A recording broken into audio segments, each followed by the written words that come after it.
네, 성경 말씀 보시겠습니다. 누가복음 15장입니다. 누가복음 15장 17절에서 24절까지 말씀.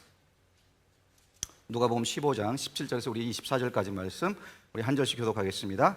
이에 스스로 돌이켜 이르되 내 아버지에게는 양식이 풍족한 품꾼이 얼마나 많은가. 나는 여기서 주려 죽는구나. 내가 일어나 아버지께 가서 이르기를 아버지, 내가 하늘과 아버지께 죄를 지었사오니 지금부터는 아버지의 아들이라 일컬음을 감당하지 못하겠나이다. 나를 품꾼의 하나로 보소서 하리라 하고 이에 일어나서 아버지께로 돌아가니라.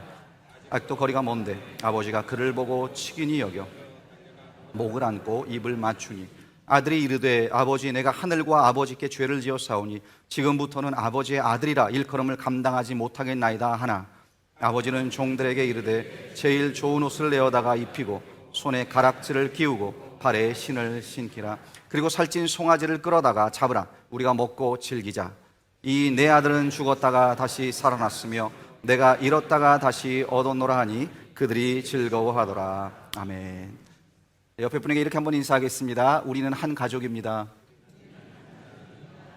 네, 주 안에서 우리는 한 가족입니다. 믿으십니까? 네, 하나님께서 우리가 함께 기도할 때 그 기도 가운데 우리 교회를 세워주시고 또 우리 개인의 가정들 또한 세워주실 겁니다. 이 공동체, 가족 공동체, 교회 공동체가 같이 세워져 가야 되는 이유 중에 하나가 우리 모두가 한 가족이기 때문에 그렇습니다.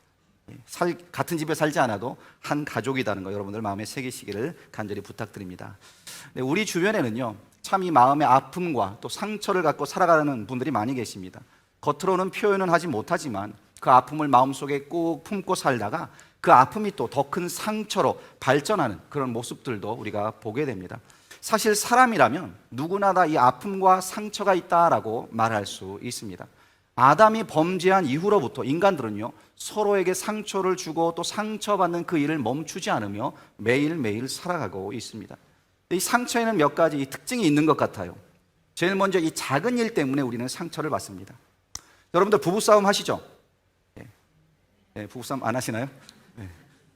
부부싸움이 왜 일어납니까? 북한에서 핵실험을 했다 그래서 부부싸움이 일어나지는 않습니다. 세계 평화의 문제를 놓고 부부가 서로 싸움하지는 않습니다. 왜 부부가 싸웁니까? 남편이 집안일을 안 도와준다고 싸웁니다. 남편이 너무 자주 친구들을 밖에서 만난다고 싸웁니다. 아내가 음식을 너무 짜게 만들었다고 싸우기도 하고요. 아내가 쇼핑을 너무 좋아한다고 싸우기도 합니다. 젊은 부부들은 이 아빠가 아이들하고 놀아주지 않는다고 또 싸우기도 해요. 그래서 우리가 가만히 그 부부싸움 하는 그 배경을 보면은요 대부분이 사소한 일입니다. 사소한 일, 사소한 말 한마디 아니면 사사로운 행동, 그런 것들로 상처를 받고 또 아픔을 서로 준다는 거죠. 또 두 번째, 가까운 사람에게 우리가 상처를 주고 받게 됩니다. 우리가 상처를 주고 또 받는 사람들을 보면 자주 우리가 만나는 사람들이에요. 사실 자주 만나는 만큼 더 사랑하고 더 이해해야 함에도 불구하고 나도 모르게 더 상처를 주고 오히려 아픔을 줄 때가 있다라는 겁니다. 생판 모르는 프랑스에 사는 사람이 갑자기 여기까지 와서 나에게 상처를 주고 떠나가는 그런 일은 없습니다. 그렇지 않습니까? 우리가 상처를 받는 것은 늘 만나는 사람을 통해서 상처를 주고 받더라는 거예요.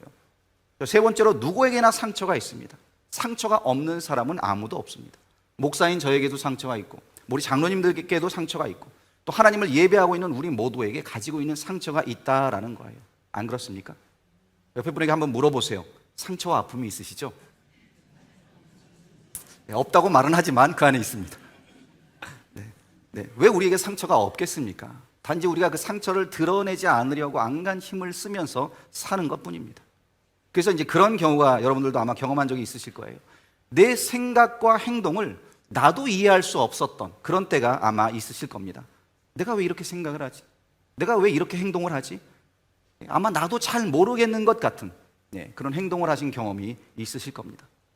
이 상담학을 공부하다 보면은요, 어릴 적부터 받은 이 상처들이 우리 안에 차곡차곡 쌓여 있다가 나도 모르는 사이에 그것이 내 인격의 일부가 되고 또 내 성격의 일부가 되고 내 습관의 일부가 되어버린다라는 것을 보게 됩니다.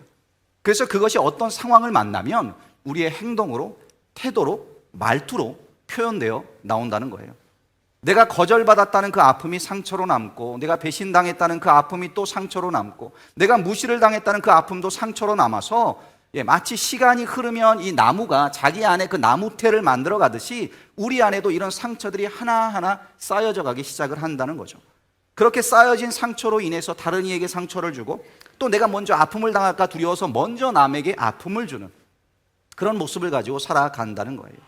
그리고 더 큰 문제는요, 그렇게 사는 것이 익숙해져서 습관이 되어버려서 남에게 상처와 아픔을 주는데도 내가 잘 모르는 경우, 그렇게 된 경우가 있기 때문에 굉장히 문제가 된다는 겁니다.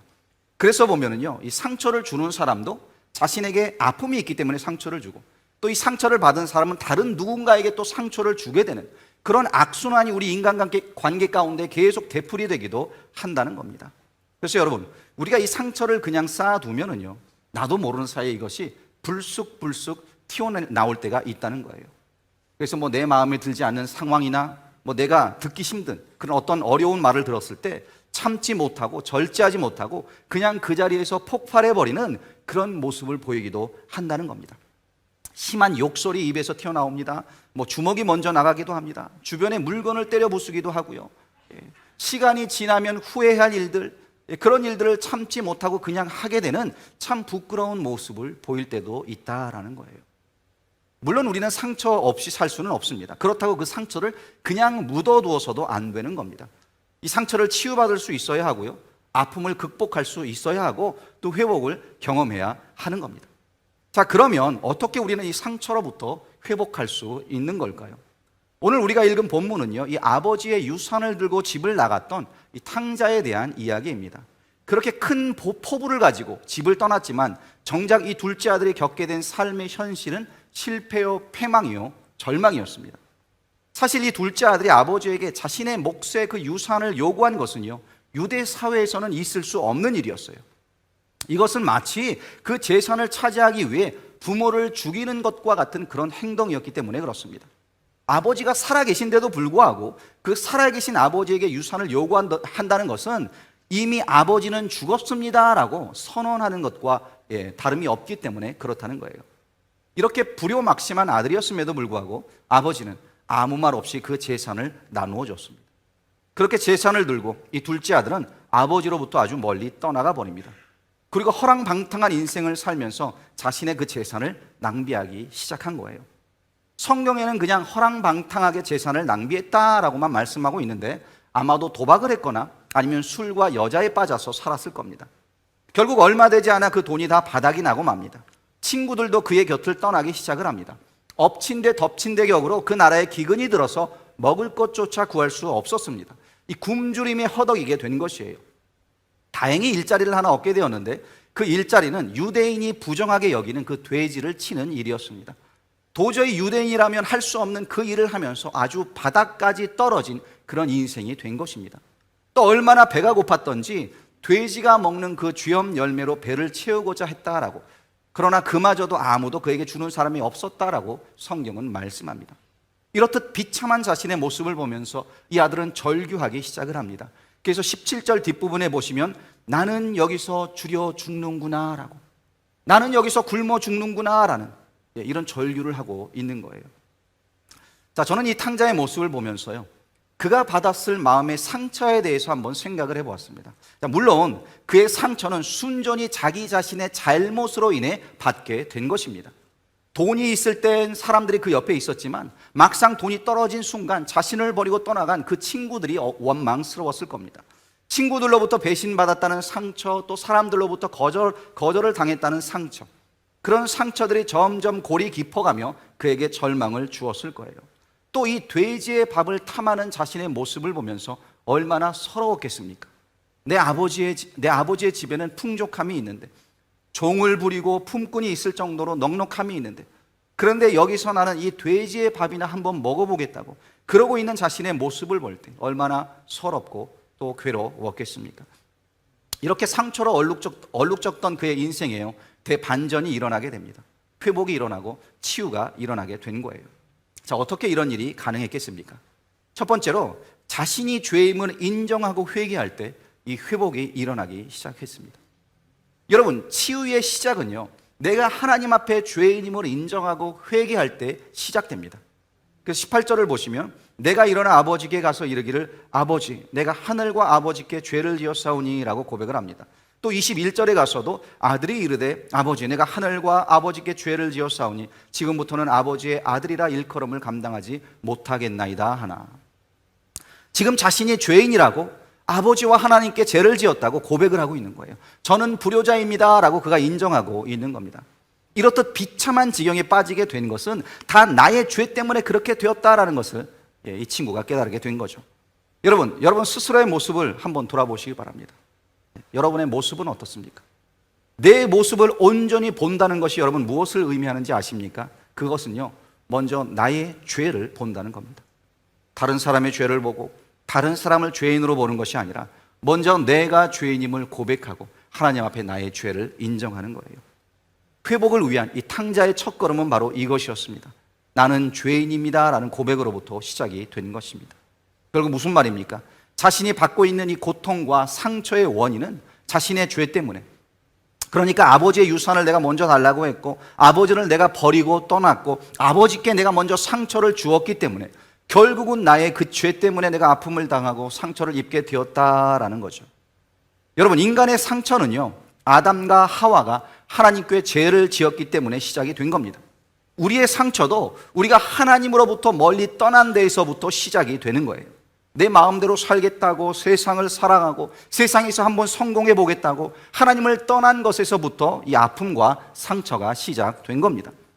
자, 그런데 그 자체가 여러분 하나님께도 상처가 된다라는 것을 아십니까? 우리는 많은 경우 내가 당한 그 상처에 대해서 생각하지만 우리가 아버지께 드린 그 상처에 대해서는 좀처럼 잘 생각하지를 못합니다. 이 탕자가 집을 떠났을 때 그 아버지의 가슴은 어떠했을까요? 우리가 하나님을 떠날 때 하나님의 마음은 어떠하시겠습니까? 나 때문에 하나님의 가슴 또한 멍들었다라는 그런 생각을 해보신 적이 있으십니까? 지금도 하나님께서는요, 돌아오지 않는 아들을 생각하며 아파하고 계십니다. 우리도 마찬가지입니다. 상처를 치유받고 다시 회복하기 위해선 내가 죄인임을 인정하고 내가 아버지를 떠나 산 것이 잘못되었다라는 것을 고백하고 아버지께로 돌아와야 하는 겁니다. 다윗을 한번 생각해 보시기 바랍니다. 그는 죄를 짓고요, 그 죄를 감추기 위해 노력했습니다. 그러다 보니까 더 큰 죄를 지게 된 거예요. 그 가운데 나단 선지자가 찾아와 다윗의 그 범죄를 알렸을 때 다윗은 자신의 죄에 지은 것을 인정하며 회개하게 됩니다. 사무엘서 12장 13절에 보면 다윗이 나단에게 이르되 내가 여호와께 죄를 범하였노라 하매 나단이 다윗에게 말하되 여호와께서 당신의 죄를 사하셨나이다. 다윗이 자신의 죄를 고백하고 또 회개했을 때 여호와께서도 당신의 죄를 사했습니다라는 이 죄사함의 선포를 듣게 된 것입니다. 여러분, 우리의 이 죄인됨을 인정하고 회개할 때 하나님께서는 우리의 죄를 사하여 주시는 줄로 믿습니다. 또한 그 죄사함을 받을 때에만 우리의 상처가 치유되고 또한 회복될 줄로 믿습니다. 그래서 이 다윗은요, 시편 32편 5절에서도 또 이런 고백을 합니다. 내가 이르기를 내 허물을 여호와께 자복하리라 하고 주께 내 죄를 아뢰고 내 죄악을 숨기지 아니하였더니 곧 주께서 내 죄악을 사하셨나이다. 주께 내 죄를 아뢰고 내 죄악을 숨기지 아니하였더니 주께서 나의 죄를 사하셨다라는 거예요. 이 다윗이 죄를 고백하지 않고 있을 때, 죄를 그냥 갖고만 있었을 때 그의 상태가 어떠했습니까? 시편 31편 10절에 보니까요, 내 일생을 슬픔으로 보내며 나의 연수를 탄식으로 보내며 내 기력이 나의 죄악 때문에 약하여지고 나의 뼈가 쇠하도소이다. 나의 죄악 때문에 기력이 약하여지고 또 뼈가 쇠할 정도였다라고 지금 말하고 있어요. 그러니까 내가 하나님께 죄를 고백하기 전에는 이런 상태였다는 거죠. 몸이 아픕니다. 뼈가 쇠할 정도로 그 마음에 슬픔이 있고 안타까움이 있고 절망이 있습니다. 그러나 내가 하나님께 죄를 고백했을 때 하나님께서는 나에게 사함을 주시고 나로 하여금 이 회복의 기쁨을 누리게 하셨다라고 다윗이 고백을 한 겁니다. 여러분, 인간의 그 마음에 있는 상처 중 가장 큰 상처는요, 죄가 가지고 온 상처입니다. 그 죄가 우리를 병들게 하고요, 절망하게 합니다. 그래서 모든 상처의 원인은 결국 그 죄에 뿌리를 두고 있는 거예요. 그렇기 때문에 이 상처에서 치유받는 그 첫 번째 길은 내가 죄인됨을 인정하고 회개하고 죄 사함을 받는 길뿐이다라는 사실을 잊지 마시기를 부탁드립니다. 다윗은요, 자신이 그 죄인됨을 인정하고 회개할 때 죄 사함의 회복과 은혜를 입었습니다.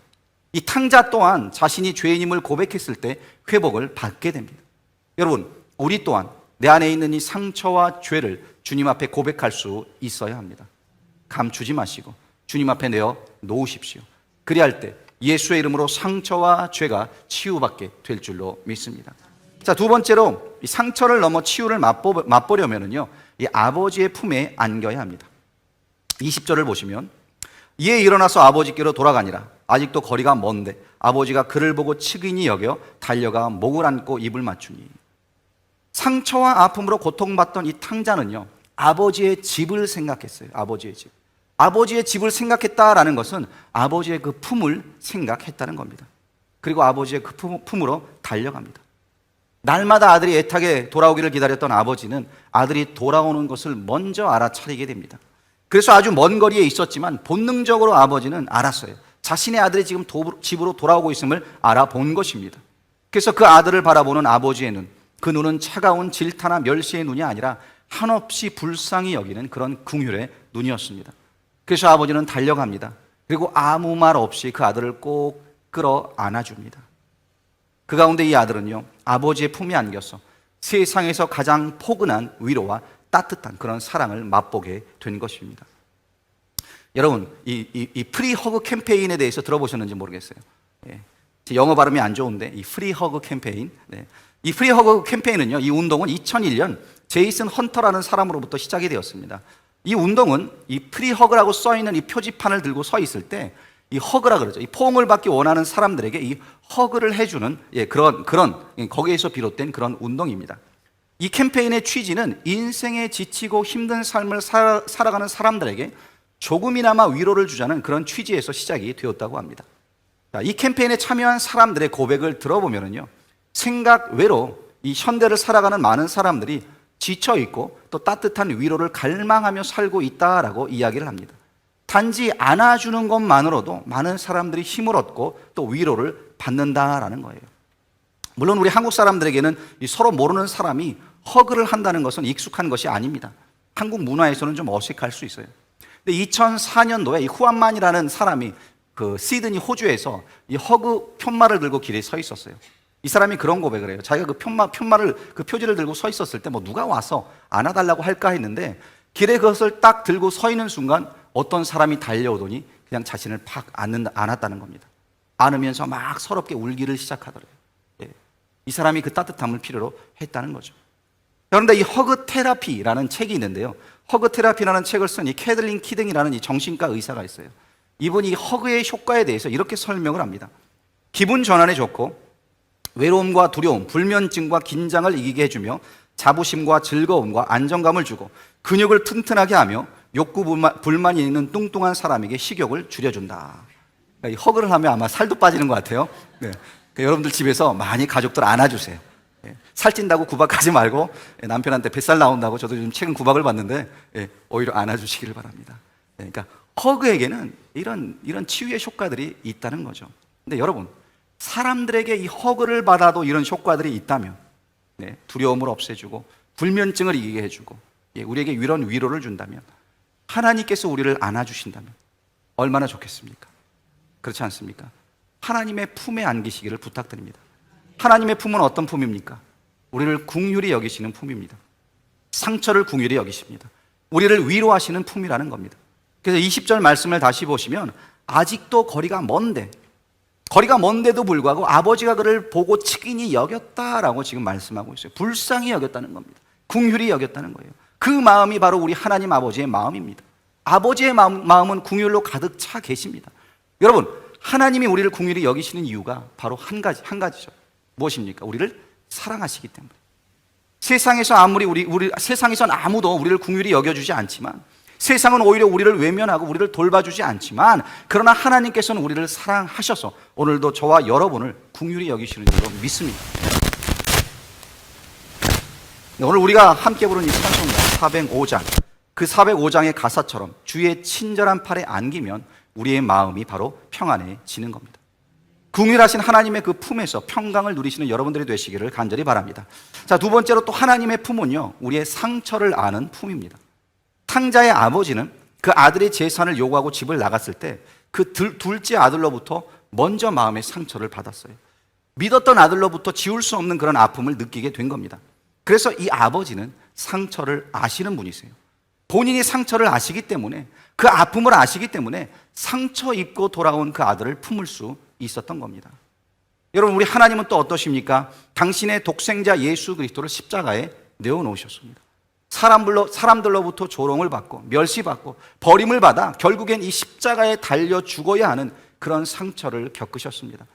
그렇기 때문에 우리의 상처와 이 아픔을 누구보다 우리 하나님께서는 잘 알고 계십니다. 멸시에 대한 상처, 조롱에 대한 상처, 버림받는 것에 대한 상처.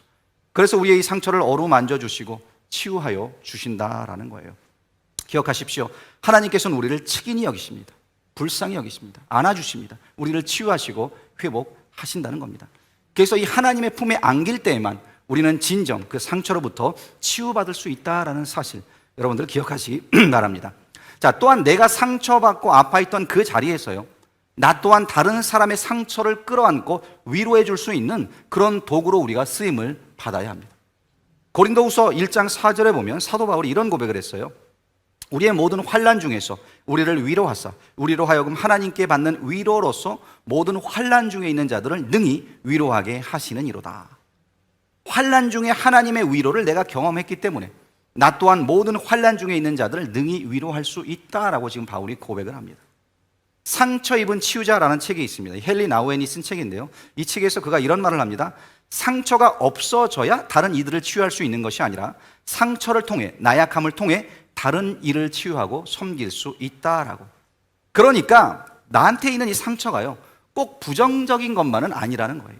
상처를 경험했기 때문에, 그 아픔을 알기 때문에 나 또한 상처받은 사람을 위로할 수 있다는 겁니다. 내가 가진 그 상처를 통해서 다른 사람에게 상처를 주는 것이 아니라 아파하는 사람을 위로할 수 있고 아파하는 사람을 섬길 수 있다라는 거죠. 그래야 할 때 이 상처는 더 이상 상처가 아닌 축복의 도구로 변하는 줄로 믿습니다. 이러한 은혜가 우리 가운데 있기를 간절히 소망합니다. 마지막 세 번째로, 상처를 넘어 이 회복을 맛보려면요, 아버지의 음성을 들어야 합니다. 진정한 치유는 아버지의 음성을 들을 때 일어납니다. 본문 22절, 23절을 보시면 아버지가 이렇게 말합니다. 아버지는 종들에게 이르되 제일 좋은 옷을 내어다가 입히고 손에 가락지를 끼우고 발에 신을 신기라. 그리고 살찐 송아지를 끌어다가 잡으라. 우리가 먹고 즐기자. 그리고 24절을 또 보시면 이는 내 아들은 죽었다가 다시 살아났으며 내가 잃었다가 다시 얻었노라 하니 그들이 즐거워하더라. 자, 아들이 돌아온 사실이 너무나 기뻐서 아버지는 큰 잔치를 열었습니다. 소를 잡게 했습니다. 아들의 그 누더기 옷을 벗기고 제일 좋은 옷으로 입혔습니다. 또 손가락에는 가락지를 끼워주고 새로운 신발도 신겨 주었습니다. 이 모든 것들이 의미하는 것이 무엇입니까? 그것은요, 아들의 원래 위치, 현재의 원래의 그 모습을 아버지가 회복해주고 있다는 거예요. 그런데 그 가운데 아버지의 음성이 들려옵니다. 이는 죽었다 살아난 내 아들이라. 너는 죽었지만 다시 살아난 내 아들이다. 잃었다 다시 찾은 내 아들이다라는 이 음성이 들린 겁니다. 너는 내 아들이라는 이 음성을 들었을 때 아들은요, 자신의 그 모든 아픔과 상처가 치유되는 기쁨을 누렸을 겁니다. 그래서 여러분, 온전한 치유는 너는 내 것이라, 너는 내 아들이다, 너는 내 딸이다 라고 부르시는 그 아버지의 음성을 들어야만 이루어집니다. 여러분, 여러분에게 하나님 아버지가 계시다는 것, 그분이 여러분을 내 아들이요 내 딸이다 라고 부르신다는 이 사실을 잊지 마시기 바랍니다. 그렇습니다. 하나님은 나의 아버지이십니다. 그 하나님께서 나를 사랑하십니다. 그 하나님의 음성을 들으시고 회복의 역사를 경험하시기를 축원합니다. 찬양 중에 이 너는 내 아들이다 라는 찬양이 있습니다. 이 찬양의 가사를 쓰신 분은 이재왕이라는 분이신데요, 이분이 청년 시절에 갑자기 질병을 얻게 되었어요. 이 몸이 아파 병원에 갔더니 근무력증이다라는 이 진단을 받게 된 겁니다. 근무력증은요, 이 근육에 힘이 들어가지 않는 그런 병이에요. 점점 근육이 무력해지면서 힘이 빠지면서 몸을 움직일 수 없는 그런 병입니다. 여러분, 이 근육에 힘이 없으면요, 우리는 서 있을 수 없습니다. 앉아 있을 수도 없습니다. 자꾸 쓰러지고 몸을 가눌 수도 없게 돼요. 그러니 젊은 사람이 이 병이 걸렸다는 말을 들었을 때 얼마나 절망했겠습니까? 얼마나 마음이 아팠을까요? 그렇게 그는 스스로 인생을 포기하고 자신을 저주하며 살아가고 있었습니다. 그러다 사랑의 주님이 그에게 찾아오십니다. 그를 향하여 말씀하시는 주님의 음성을 듣게 됩니다. 너는 내 아들이라. 내가 너를 사랑한다. 내가 십자가의 고통, 해산의 그 고통으로 너를 낳았기에 내가 너를 버리지 않겠다라는 이 말씀을 들은 거예요. 그래서 그는 이렇게 고백을 합니다. 주님께서 너는 내 아들이다 라고 말씀하셨을 때 나는 회복을 경험하게 되었습니다 라고. 절망 가운데 비록 내가 있었지만 주님의 음성을 듣고 회복을 경험하게 되었다는 거예요. 비록 몸은 계속 아팠지만, 계속 병실에 누워 있었지만 믿음의 회복을, 영혼의 회복을, 가치의 회복을 경험했다는 겁니다. 나는 주님의 아들이다. 나는 초라한 병자가 아니다. 하나님 앞에 나는 귀한 존재다. 이런 가치의 변화와 회복을 그가 경험하게 된 것입니다. 여러분, 우리가 인생을 살아갈 때 많은 상처들이 우리에게로 다가올 것입니다. 그때 하나님의 말씀을 찾으십시오. 그리고 그 가운데 하나님의 음성을 들으실 수 있기를 바랍니다. 우리가 하나님의 말씀 듣기를 거부하고 자꾸 이 세상의 소리에만 우리가 귀를 기울이기 때문에 여러분 계속 우리 안에 상처가 늘어나는 겁니다. 사람으로부터 인정받으려고 하고, 사람으로부터 위로받으려고 하고, 사람으로부터 무언가를 얻으려 하기 때문에. 그러나 우리가 인정받고 위로받아야 할 대상은요, 하나님이세요. 하나님으로부터 우리가 그 위로와 인정을 받아야 하는 겁니다. 주님께서 우리를 내 사랑하는 아들이라고, 딸이라고 인정해 주셨습니다. 그것으로 충분하지 않습니까? 하나님이 그렇게 말씀해 주셨는데 그 하나님의 음성 가운데 여러분들 위로를 경험하시기를 간절히 부탁드립니다. 우리 다 같이 자리에서 일어나시겠습니다.